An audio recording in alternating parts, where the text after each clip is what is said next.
You're trying to save the Assad administration. Правильно, так и есть. Well, you're right. We support the legitimate government of Syria. Russia officially intervened in the Syrian civil war in 2015.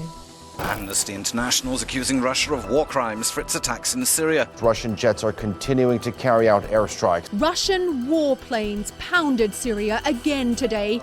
Civilians in Syria have paid a heavy price. Here's why. They've backed or even led indiscriminate airstrikes on civilians. In short, it is difficult to deny that Russia is partnering with the Syrian regime to carry out war crimes. In September 2016, Syria, backed by Russia, launched a month-long aerial bombardment on rebel-held eastern Aleppo using indiscriminate weapons like cluster bombs in densely populated civilian areas. 440 civilians died, including more than 90 children. The next year, a Russian aircraft targeting a police station killed 84 people in a crowded local market. الطيران الحربي الروسي شن 6 صواريخ فراغية على مدينة أتارك في حلب الغربي. A UN report ruled that the bombing may have been a war crime. In 2016, opposition activists and local witnesses reported that Russia had used white phosphorus against civilians in Raqqa and Idlib.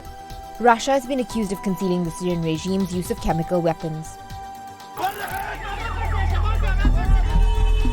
These are the frantic and horrifying scenes from a suspected sarin gas attack.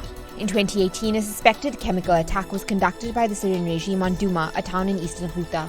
A UN investigation found that the bodies contained chlorine and a nerve agent that killed dozens of people. Russia claimed the chemical attack was staged. Observers have long suspected that Russia bombs hospitals, but no one has been able to prove it. Until now.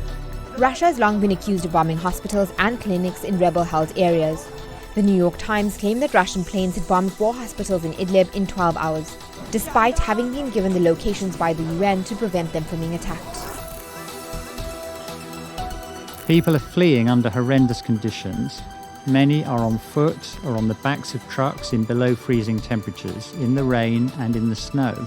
In December 2019, the Syrian regime backed by Russia began a campaign to reclaim Idlib, the last opposition stronghold, and what used to be a safe haven for Syrians who had fled from other parts of Syria.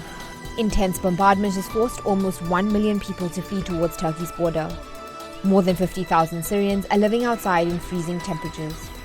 I am getting daily reports of babies and other young children dying in the cold.